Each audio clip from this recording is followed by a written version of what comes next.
Hello everybody, I'm Micks Mowers and Mower Man, and welcome to my channel, and I'm here today with my little tiny Riley boy, who's on half term. Hi Riley, how you doing? Hey, how are you, Daddy? Yeah, I'm doing alright, buddy. Today we're going to be working on an Atco Balmoral 20SK that I picked up from Worcestershire, which I'm hoping to turn and flip to another customer who's already lined up for it, I hope. The machine was in good condition, however when I first got it, it wasn't starting properly, it wasn't running properly.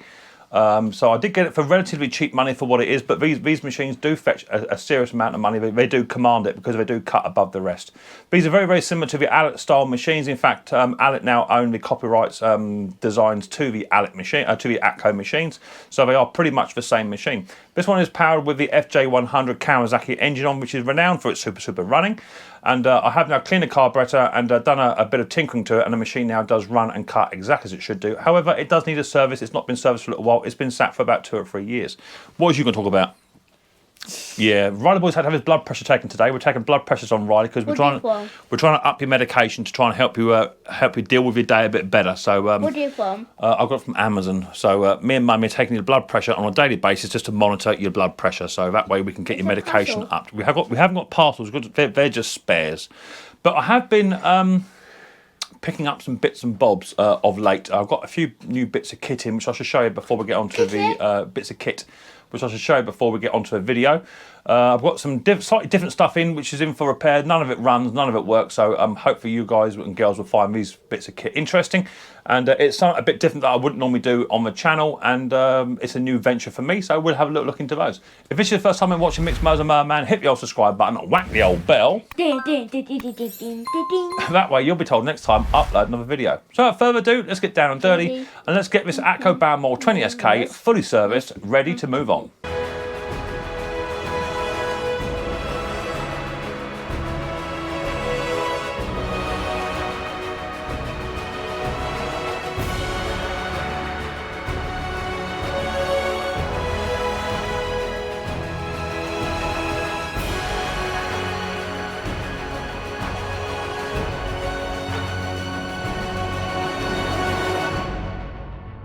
Right, where you going, Riley? Lawnmower. Your lawnmower's out here, yeah. Right, so today we're going to be working on...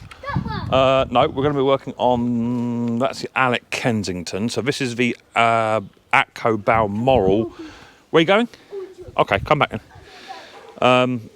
So this is the Atco Balmoral and the Allett Kensington. Allett Kensington's on loan from Mr. Austin over at Allett, which I had to repair the other day. There's a video, you would have seen a video beforehand coming out. I actually broke the throttle control on this Allett, but have since repaired it. So this is a machine that I've picked up, and as you can see, these machines are exactly 110% identical. Apart from the height adjustment is higher on the on this in Scarifier mode compared to the other one. So let me just show you those quickly. In comparison, they are exactly the same machine, exactly the same. As I say, one is set up for scarifying, which is the Allett, and the other one, which I picked up, is set up for cut mode. And I have recently just cut my lawn about 2 days ago, so the daisies are just starting to come through. My lawn is not... I've got a garden, I haven't got a lawn, but the cylinder mower does cut it, and it cuts it nice and low, but my lawn needs a lot of work. But all the time I've got Riley boy running around with hammers and chisels and stuff, and bits and pieces digging holes. I'll never have that lawn that we all dream of, but that's just the way it goes. So this machine, as I say, is I picked up from Wiltshire, quite a drive, but these 20-inch Atco Balmorals don't come up very often at all. You see a lot of 14s, especially the older ones, but let's push the old Allett out the way, that's all running. But this is the 20-inch Atco Balmoral. I think it's about 2010, 2009 model with the Kawasaki. As I say, when I first got it, it wasn't starting very well at all, actually. It was a bit of a sick puppy, and it was all listed as fully working. But actually it wasn't. It didn't want to run on full chat, and it refused to start, and when it did start it was very boggy and all that sort of stuff. So I have since done a little carburetor clean on it, which I have got videos of that. If you want to see my playlist on cylinder mowers, you'll see I did a full service on the Allett just recently, a full carburetor clean and fuel system drain. So there's a video for you there within my cylinder mower playlist. Go and check that out. So I just fired this one up. Now it was starting about 5th or 6th pull, which is not what the Kawasaki's are known for. They're used to start first pull, and it didn't like starting on full throttle. So I just turned the machine on. Fuel was already turned on. I think there's fuel in the machine. So I've done nothing to it other than just a quick little carburetor clean just to help it. I think it's been sat for about 2 or 3 years. So with the choke on the full chat, it now starts first pull onto half choke. Just let the machine warm up. So it wasn't doing this beforehand, and it wasn't in this position either. I have to give it a bit of Micks Mowers love. So that's now off choke, and with the cylinder running, that's nice, and it also drives as well, which is good. So the machine is now ready for use, and it also idles down as well, which is what it should do. And the Allett now runs exactly the same as this as well.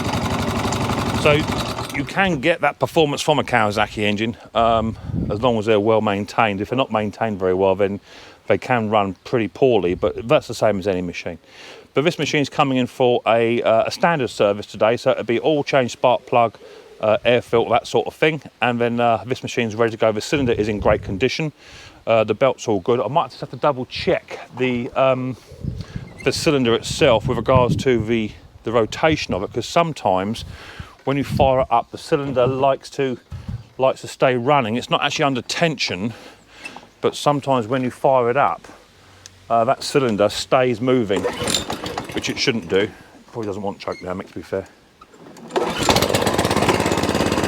So the cylinder's not moving now, but when you engage the cylinder and let it run for two or three minutes or so, when you turn it off, it's stopping now, but it wasn't earlier on. I did notice it was still moving. So I need to just double check that that's still a thing. I did adjust the cable ever so slightly, but it's now stopping. It wasn't beforehand. So with the adjustment, that might have sorted that. But anyway, that's what's going on the bench today. So that's cool. I'm just going to show you very quickly the other bits of kit that I've picked up. So I've got an old friend of mine, Johnny Boy. He turned up. He runs a shredding business in the UK, in Chichester, and he's now moved into house clearance, garden clearance, garage clearance, that sort of stuff. So these are all going to a scrap heap. They're all no good. And he said, if you give me scrap value, Mick, you can have them. He wanted this one originally, little tiny MTD chipper shredder, but he wanted it. But when I plugged it in at my house, it was just seized. But since then, all I've done is disconnected the body, took that off, and I just turned the blade round by hand, and it moved, and I plugged it back in, and it all works. So I think it's just been sat for a little while. So that all works. Nice little MTD chipper shredder for garden use. Also picked up this, a little Waka Waka. Not sure on the engine itself, what sort of engine it is itself, the actual make of it. I'm not familiar, but that looks like a Bing carburetor there to me. These are 2-strokers. So that's come. I know that my good friend Ben's Workshop. Go and check out Ben's Workshop. Let him know that I sent you there. He's done one of these, and I have been watching some of his videos just for future reference. Apparently, there is a sight glass here which is covered up. That's where you fill it all. You fill it all up the top here, and then there's a sight glass there to tell you how much oil to put in. But the boot looks to be in good condition, which is good because they're about £70 for a new boot. So I've got to figure that out. And also I've got an Allen style MTD. They all did them. Little chipper with a Tecumseh. That's a 5-horse on there. That all turns over. I've not even done anything to it yet, but that looks to be pretty much complete. So that's got to be taken apart, get it running, take it apart, sharpen the blades up, all that sort of stuff. The tyres have got to be sorted. So looking forward to doing that one. So that's a bit different for you. You don't often see many of those. And then I picked up this little puppy, which is a Bearcat chipper shredder with a Honda on it. Again, the wheels need looking at again. That's got a Honda on there. Engine seized, I believe, or not turning. It's missing belts. It's missing a few guards, which I have to make up myself and what have you. But if I can get that to fire up and run and do what it should do, then that would be good. If anyone does know where the what the belts are to these, because it is missing the belt. I'm missing 2 belts, I think. If anyone does know the belts for this particular type of machine, if you can send me some links in the comment section, that would be good, because I actually have no idea. But it is a Bearcat machine. I'm not finding a model number anywhere on it, or any type of identification on here as of yet. It's got a 8 horsepower Honda on it, that I do know, so it's a big, nice big engine. But if anyone does know the belts for these, send me a link in the comment section, please. That would be good. So that would be good. So yeah, a couple of different bits and pieces coming up, but today the video is going to be a quick little service on this Atco Balmoral 20 SK. Right, let's go and get this Atco Balmoral in. It's the same machine. So if I reference it to Allett or to Atco, it's the same thing. Yeah. Yeah. I'll show me your orange juice. So this is a 20 inch, and these are. Hello, way, buddy. Hello, way, buddy. That's what it does. So here's the Atco. Now these are renowned for being quite heavy. So I'm just going to move it around here first, Riley boy, just so we can get it onto the bench, because they are quite heavy. Can I do it? Not yet, buddy. Not yet. So I need to try and just manoeuvre it just so it sits up on top. Push it over to me, Riley. Good boy. Hold it there. Push hard. Good boy. Hold it. Push. Good boy. Well done. Helping Daddy. So you don't really want to be lifting those because they are quite heavy. So let Riley boy pump this up. We'll get it up into its position. Right, where you go, Riley. Pump it up, mate. Keep going, go on. Just keep pumping it. That's it. Just go. A bit of a workout. Keep going. Higher. That's it. There we go. So we'll get Riley. We'll get it pumped up, and then we'll go from there. Okay, I'm just taking this extra cover off here. There's only about 1, 2, 3 screws just to get behind here. I want to get behind here and clear this out anyway, just as additional, just to blow all the dirt and stuff out of there. But you don't have to do that. I just have done. As I say, just want to make sure that this machine is working exactly as it should do when it goes to the new customer. Just want to try and locate a bit of pull cord. What we've got here, that's 4.5, that's way too big, Mick. 3mm, that'll do, perfect. So first thing I want to do a pull cord change on this pull cord. So a quick little blow off, get rid of some of that dirt and muck. Pull the pull cord all the way out as far as it'll go. Okay, which is going to be there. And then get a screwdriver and just secure the screwdriver through one of the holes, okay? And that way it'll lock it off. Now this is quite thick pull cord on here, to be fair. That is about 4.5. So maybe we'll put 4.5 in there. I'll grab a pair of Knipex snippers, which will be in my tray because I was doing carburetor cleaning out on the lawn just yesterday. Quick running service, so to speak. So a pair of Knipex snips. And you're going to snip that knot off. Now this pull cord looks fine, there's absolutely no problem at all. But if you're going to sell the machine on for good money, then you know an extra 2 or 3 feet of pull cord is not going to break the bank, and it just shows the customer that you actually are going. I don't know. Oh, I've got my Alexa kicking off now. Just that you are going the extra mile just to make sure that you'll be looking after the machine. So just separate the pull cord out the top with a screwdriver. And then pull the pull cord out. Pardon me, I'm hungry. And then pull the pull cord all the way out. That's good. And then get yourself a new lump of pull cord. Now I use Rockwood is what I use. I find it to be a fantastic pull cord quality. Lots of good nylon in there. And it seems to do the job quite well. So I'm going to get my pull cord, my new one. And all I'm going to do is just going to like for like, find the end of it. And I want to add on, because I snipped a bit off, add on what I want. That's going to go to about there. And we're going to cut that off there. So that's our new lump of pull cord we're going to be using. I can then put this pull cord away. It's not very often you use a 4.5. They're normally for generators and such like. So this has got quite a thick one in here. So that's cool. Get rid of that pull cord. I want to get some WD-40 or something similar. I don't want to do anything too aggressive. And just give that a good squirt, just to reduce and break down some of the dirt that's on there, and just let that sit in there for a minute. You can then get your new piece of pull cord, not the old piece, get the new piece, Grab a lighter or a burner of some description, and then just burn the end of a pull cord.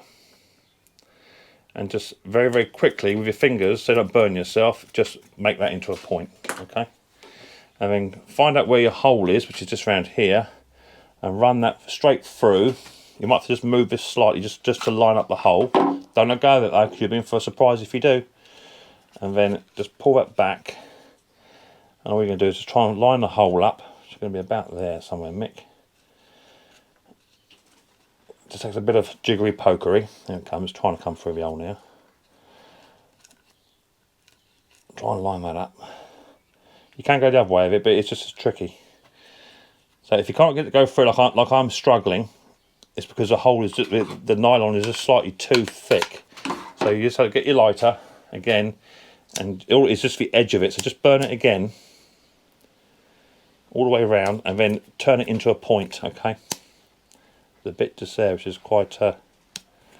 That's better. Turn it into a point, and then put it through. And then it go through first time, so you can pull that screwdriver out just until you get the rope out. Put it back in. Don't let go of that, okay? Because it will go twang on you, and then you'll be recoiling the whole spring again. So pull that nice and tight, but big decent knot in that, so it isn't going to slip out. Pull it all the way back in. Sit back down, and then slowly remove the screwdriver, but keep hold of a cord at all times. Don't just let that cord go.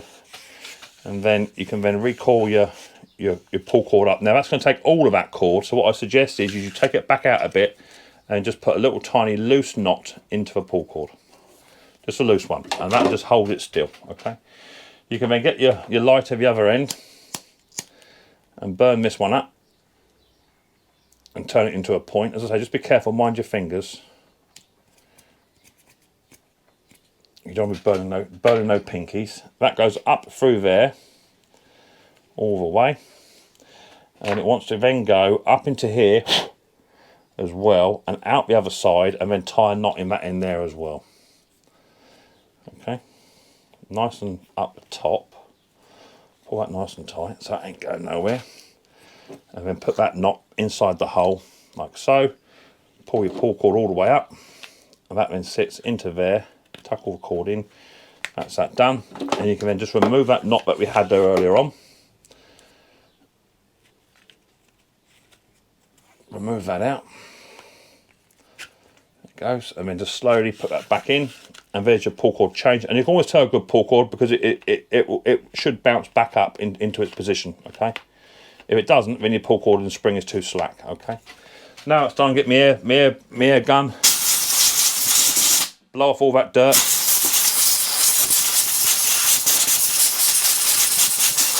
That's in there. And just a good shot of WD-40 or good maintenance lube, just to make sure it's all nice and greased up. Give it a couple of pulls. That's all working, and you're looking for the dogs to both come out together. Make sure they're all working, and that is. So that's that pull cord now done. So we're happy with that. We can put that back on in 2 ticks once we go to reassemble. Okay, coming around the back of the machine, I want to change the spark plug now. So grab yourself your spark plug wrench if you've got one. You can get them off of Amazon, all different makes and models and sizes. Anti-clockwise, might get a bit of a thump, just to loosen it.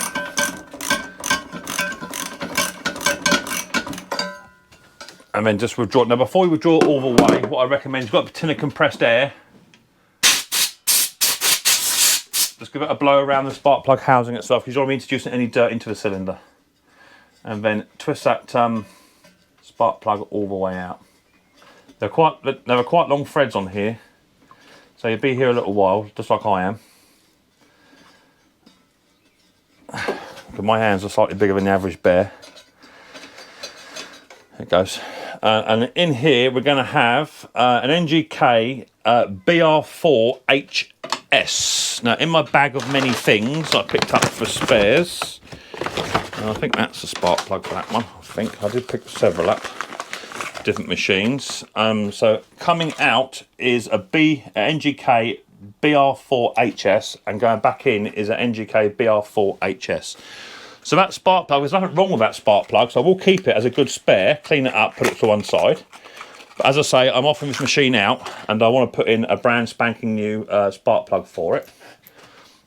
You can't just fit an NGK B2LM in here or a BPR6 ES. They don't work in here, so they do have a specialist plug.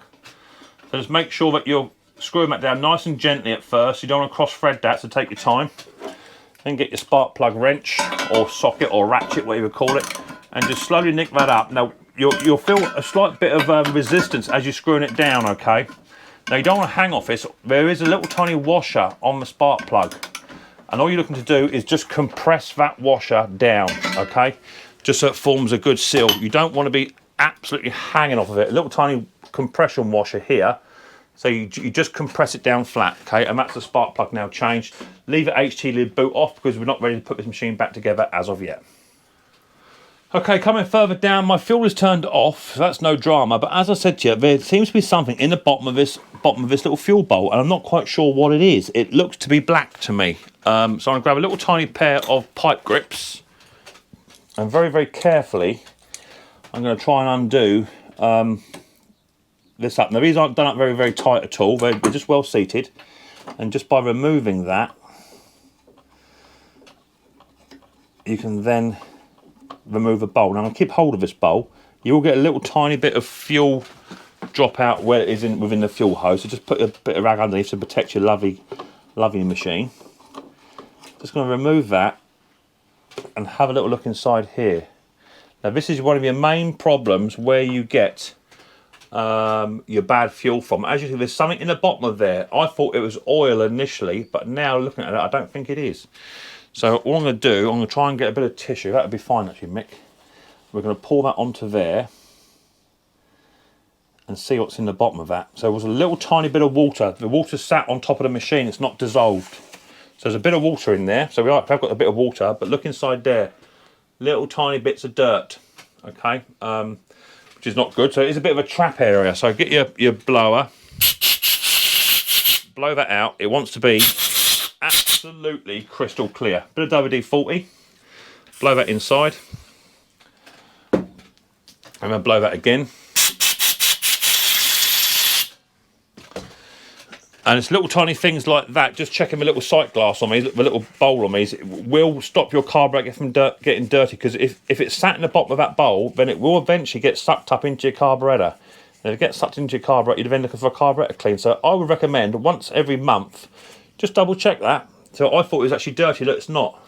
In regards, I thought that was oil, but it's where the dirt's been sat in there, okay? So once a month, just take that off, and just check to make sure you're not sucking no water in.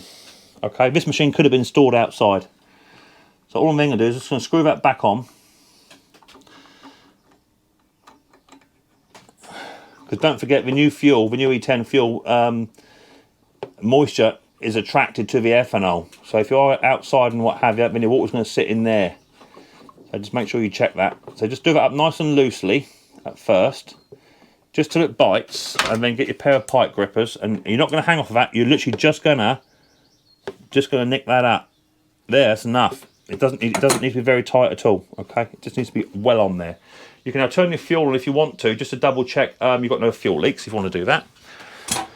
No drama. So we've done so far the new spark plug we've cleaned the fuel bowl out, and we've also put a brand new pull cord on here as well. So we're halfway through the service, and it's only taken about 15-20 minutes so far.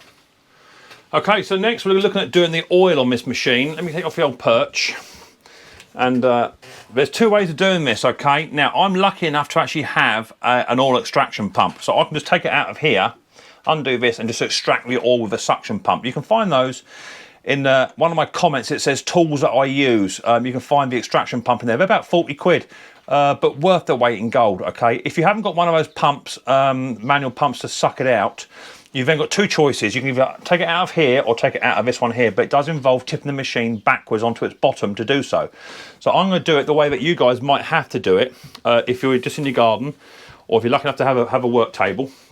But you need to have the machine quite relatively high up to do this, so that you can then tip the machine into the backwards position. Now the fuel is turned off, don't forget, so that's no drama, so not getting upset, no fuel. You can then tip your machine into a backwards position to about there. That's where you want it, okay? So you might have to stabilise the machine off. The machine will sit there on its own, okay? And that literally is just balancing on nothing at all. There's nothing there. It will just sit there. It sits on the back plate here, okay? So it will sit in what we call the service position, okay? So the first thing you want to do, I'm going to do it sort of backwards a little bit just to show you guys what's going on. You want to grab yourself a socket to fit that. So before you actually tip the machine back, it's best just to try and crack that nut, okay? So make sure you got your ratchet in the reverse position. You're on a 14 mil, and all you want to do is just get hold of that, keep it nice and level, and then just crack that bolt backwards just a touch, just so it goes, okay? And then you can just do it by hand. It's a little tiny bit. They're quite a longish bolt in there, not massively long, but just start to run it off. Now you won't get no oil spill just yet, okay? So just crack it off so that you're ready. And then I find with a jug, you can literally just get that underneath, and then as the machine tips back, you can literally just pour it straight into, or what I have also found to be quite a good little tool, is a proper oil filler, that when you remove a nut, you can poke that in, okay, and then it will drain out and into a jug that way. So do it in reverse. So I have found that to be quite a good little trick as well. And those little oil fillers, you can find those on Amazon or eBay anyway. So what I'm going to do is, I'm going to loosen this one off, okay, so that we start to get a decent amount of oil come out. I'm going to put my finger over it, tip it backwards, and then start to extract the oil out of the machine, okay. So let's tip it backwards onto its bottom. As I say, it will just balance there magically all by itself, okay. But you might just have to watch it, a little bit of tipping, and it will go, okay. You can then get your funnel and then poke that in the hole once it removes, and have your jug sort of ready to rock and roll at the same time, okay. Let me just lower you down on the camera so you get a bit more of a better shot. Okay, so I've put you down a bit and put a bit of light on where I can. Now you may experience a little bit of spillage here, so just be prepared. Get a rag and put it underneath just to make sure you don't put any oil on your lawn or oil on your best patio or something along that line, okay. You are going to experience a little bit of oil spillage possibly. I'm trying to do this upside down, back to front, whilst talking to you guys. So what I'm going to do now is I'm going to remove that nut. I've got my jug and my funnel ready. I'm going to remove that nut and then let it go, and then all of a sudden it'll just start to run out. Just like so. Make sure that the nut doesn't get stuck in the funnel, otherwise it's going to fill up very, very quickly. As I say, you will experience a bit of spillage, so have a rag underneath. It would have been fantastic if they had a little tiny spout on that. You could literally just drop it off. Maybe that's something you can adapt. Make a little tiny tap on it so it just runs out. Once it's all ran out, you can then remove your funnel and what have you. And don't forget your bolt for later on. As I say, you do get a bit of spillage, so just make sure you mop all that up. I spilled quite a bit there, to be fair, because I actually got my funnel, the bolt stuck in the funnel. So let me just soak all that up, because environment is important. Okay, so the advantage to actually doing it that way, I know I did spill a bit of oil, but as I say, if you're prepared for it, you've got a pan, you can even put your mower on a pan or whatever and catch it all, okay? But I'm not overly concerned because it all goes onto rags, into a bin and disposed of correctly. So the advantage to doing it this way, the main and only advantage, if you do it the other way with an extraction pump, which many people do, you can't guarantee you're taking all the oil out of this machine, all of it, okay? By tipping it up onto its bottom, you are taking out every single drop of oil out of this machine, and you can guarantee that that's all out. Any sludge in the bottom of a pan has now been removed. Okay, so we're going to tip the machine back up onto its roller, like so. That will then stop any more excess oil coming off. It's always nice to have your machine covered in oil anyway, because it does protect the bodywork. But as you see, there's not a lot of oil there, so that's good. Okay, now that all the oil has been taken out of this machine, and as I say, that it is the best way to do it, because that way you guarantee all the oil has come out of the bottom of that pan, and that oil is absolutely hideous, absolutely black. It's watery, it's thin, it's horrible. So, but I know if I put it onto a level surface, I know I've got 500 ml of oil there. I guesstimate about 550. Okay, that's just a guess. I don't know all the oil levels off of it on every single machine. I'm going to put the bolt and the washer back onto that now. Help. 2 seconds, mate. You can definitely help. You're my little helper today. We're going to do that up. That's it, nice and gently, mate. Don't go mad. 2. That's it, nice and gently. Good boy. Right, I'm just going to pull on that now, just ever so slightly. just to do that up. Now, again, it doesn't have to be done up colossally tight. You don't have to hang on anything, okay? Now, what are you pointing at? Pointing at me. So now we can now remove the dipstick. Yeah, hang on, it's a bit tight, mate.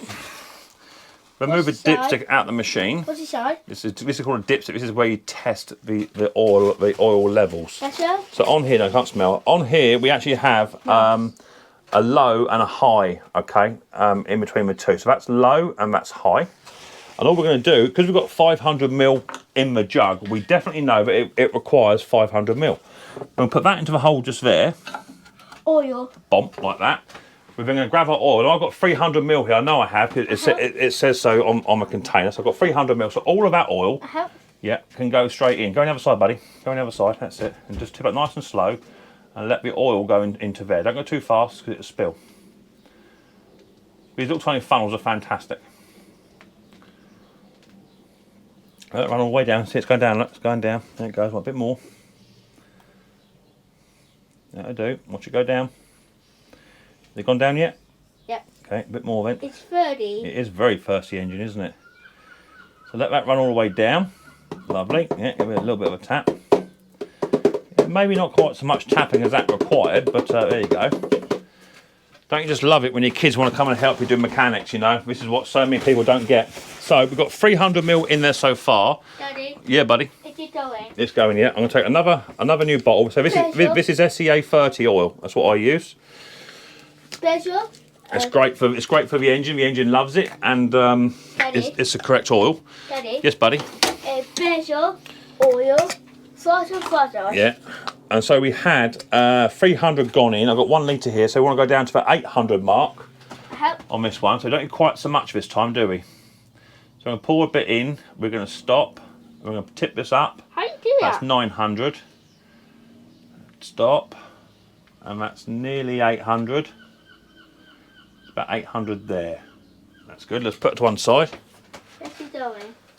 Right, so I put in exactly 500ml of oil. There's exactly 500ml. And bear in mind, there was 500ml in this jug, which there still is now. Exactly 500ml in here, okay, on the 500ml mark.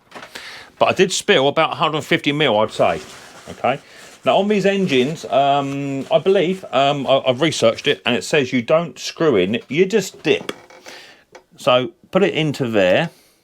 Dip it, take it out, and you can see we're absolutely bang on the mark. You see where it's dry and where it's wet. So we're absolutely bang on the mark. So that tells me that whoever had this machine beforehand, when either they had it serviced or when they checked it themselves, they actually had it overfilled with oil by about 150ml. It's absolutely bang on the mark. Okay, that's where you want it. So when you fill up your oil here, 500ml should do it, and you only want to dip the oil tap in, not actually screw it in, okay? Otherwise, if you screw it in, that's going to show that's overfilled with 500ml, okay? So that is actually overfilled with oil in the first place. So that's how you do the oil change. Let's move back onto the pull cord. Okay, moving on to the pull cord, that's all now been changed, that's good. So I've got all clean behind here, all done. You can now offer your pull cord on, and that will sit all the way down, like so. And then don't forget you want your little tiny pull cord cover, which is going to go, got to figure this out, goes that way. But it wants to go over the top of that and onto that one there. And that way it keeps the pull cord away from the air box, okay?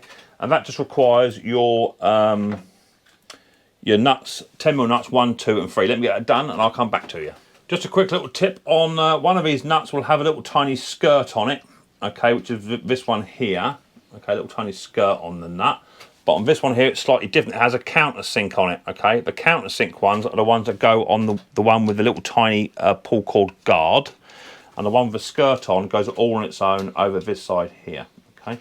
So once you've got those all in place, you can then just slowly nick them up. They don't have to be hand tight. Remember, nothing has to be absolutely hung off. You just do it up with a bit of love. Don't forget, these machines are hand built in the good old UK, they're hand built, so you haven't got to hang off of them.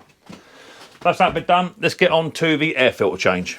Right, so last thing to do is air filter and pre-filter. So the pre-filter's been a bit of a blow off, that's fine. You can buy the pre-filters, but it is only just a pre-filter. A quick little blow off of that, and then you get your air box, which I'm also going to blow out as well. Get rid of any dirt and dust. Pre-filter to go on the back of the air box, just like so. And then your brand spanking new air filter to go onto there. That sits in. And then literally just sit it up into position. It's got a little tiny clip on the bottom. And it's a bit of a pickle to fit. You might pay to put the air filter in first onto the back of the actual air box itself. Hold it in place as you manipulate this in, and it sits at the bottom first. Sits in, goes over the top, and once that bottom bit's clipped into place, you can then do that top one up. Okay, like so. Make sure it's all on and not coming off. That's on. That's on. HT to go on. And that's the service done. So we've done a new pull cord, new air filter, new spark plug, oil change, and clean the water trap out the bottom here as well to make sure it all runs nice. So let's take it outside, quick little run, and then we'll go from there. Make sure it all works as it should do, and any fine tuning is needed is done. So let's meet you outside, 2 ticks. Okay, so that's this Atco Balmoral 20 SK now fully serviced. All bar the belts. I have got to go back into it and check the belts out because, as I say, sometimes the cylinder stays running. I just want to make sure I do actually get that sorted out. So it's had a new pull cord, new spark plug, new air filter, all change, which is your standard service. But you can go a bit further by doing carburetor cleans. I have done the bowl underneath as well. On the fuel trap. That's quite a commonplace and quite important to check that on a monthly basis because moisture is attracted to ethanol, and every time you undo that fuel cap you allow moisture in, so just make sure you check those float bowls on those. I'll do another video on this. We should be checking the belts as well to make sure that's all good to go. I don't even know the condition of the belts yet. I might have to put new belts on this machine, but I have got some spare ones. But I just want to make sure that the cylinder actually does cut in and out as it should do as and when you're driving it. The cylinder itself does cut absolutely fantastic and has no problem at all, and does not require back-lapping or doesn't require sharpening in any way, shape or form. So, before I go any further, I want to give a little shout out to my friend Tom. He's got a channel over in Australia, the Vintage Repairer. Go and check him out. Hi, Tom. I'll try and leave a link in the description and comments and whatever. Go and check Tom out. He's got a smallish channel, but he does a lot of vintage machines and does lawnmower repairs as well. Go and check him out. He's a cool guy. He used to live in England, in West Sussex, quite near us. So go and check Tom out. He is quite cool. Daddy. Yes, buddy. Who's Tom? Tom. He's my new friend over in Australia. He says Struth, galah, and all that sort of stuff. Hey, Tom. Can you say galah? Yeah, flaming galah. Right. Okay. So onto throttle. I have just tweaked the revs as well. So I have just reset the revs a bit harder too. Yeah, it's all turned on, mate. Yeah, microphone's on. So turn it onto choke, which is all the way that way. Turned on. So it should all run then. So I hope I'll turn the fuel on, Mick. That would help. Because that was turned off earlier on. I might take that fuel tap off and just literally have a clean in there too. That is a bit stiff, that is. So it may not start first pull because the fuel tap's been turned off, and I have taken the bottom of the bowl off. So give it a few pulls. It may start first pull, I don't know, but that's why I'm talking. Just let that fuel run through. If it does, just want to make sure that it all works as it should do, and then this machine has been fully serviced as it should be. And this is something you can do in your own shed or at home. So onto choke, turned on. Let's give it a pull. There's a bit of fuel coming through. As I say, the fuel tap has been turned off, so it will want a bit of encouragement. HT is on, Mick, isn't it? Yeah. There it goes. So that's on a half choke, but it didn't need all that choke anyway. Just want to let it warm up because the oil obviously has is quite fresh in there. So I'm not going to gun it straight away. Just want that piston to get nice and lubed up because it's had brand new fresh oil in there. And it's important to do that. You don't want to gun it straight away. But that's warmed up nicely, and that engine's been ticking over. And now we've got oil everywhere where we should do. And you want to check the oil after you've run it for 2 or 3 minutes too, because that oil may drop slightly as well. So now it revs up fully. No hunting, no surging. You should know idle now it's warmed up a touch. So now idle's nice too. Let's check the cylinder. Right, round here, Riley, makes it a bit dangerous. Come here, buddy. I don't want you going too far around the front of that. Just going to cut the cylinder in. Oh, we've got no cylinder here. What's going on here? Cable's come out. The cable's locked out of adjustment. There you go. Let's try that.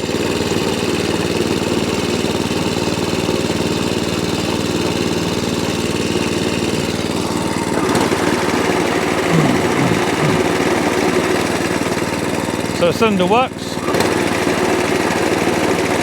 Lovely. Tip onto its bum, bit of drive. Lovely. Just got to adjust that cable,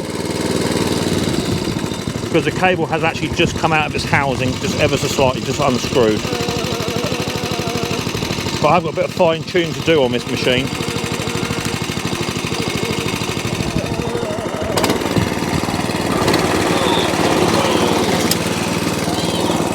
So there you go. It all works as it should do. Throttle, idles, does everything it should do. And that's how to service your Atco 20 SK or Atco 17, Atco B24 or Atco B14 mower. That's how you service these with the Kawasaki FJ carburetor engines on top, which are renowned for their fantastic starting and running ability. So that's how you do that. Okay, so that's the Atco Balmoral 20 SK, now all up and running, doing exactly what it should do, starting and stopping as it should do. It didn't start initially after the service because I had drained the fuel system, so to speak, via the fuel tap, so it had to suck the fuel over, but now it runs, starts first pulse is lovely. You all right, buddy? Yeah. Yeah, you tired? Yeah. So in that engine we've done a new spark plug, new air filter, all changed, new spark plug, adjusted the throttle cable slightly as well because it wasn't quite revving up as high as it should do. But now that machine's good to go. I will do another video on the side inspection just to have a quick look inside there, make sure that everything is as it should be, and if I have to replace any side gears, pinion gears, then I will do. But the drive is working absolutely faultlessly, and so now is the cylinder, so I'm super happy with this machine. A quick little bit of Micks Mowers love, tidy up, and a bit of lacquer make machine absolutely fantastic, and that machine can then go on to be sold. So hopefully I might have sold it, and we can make some good money on that, right boy? Hey, good bit of pocket money. What would you buy with pocket money?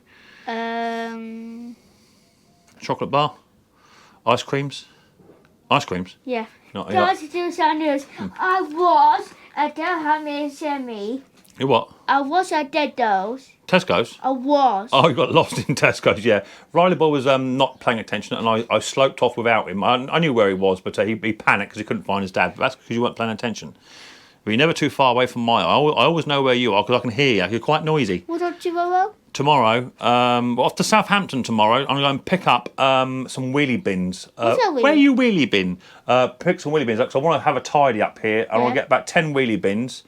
And I can put pull cords in one, recoils in another, I can put engines in another, and just start to break down some of his old scrap mowers. Yeah, me and you, yeah. Some of his old scrap mowers that are no good.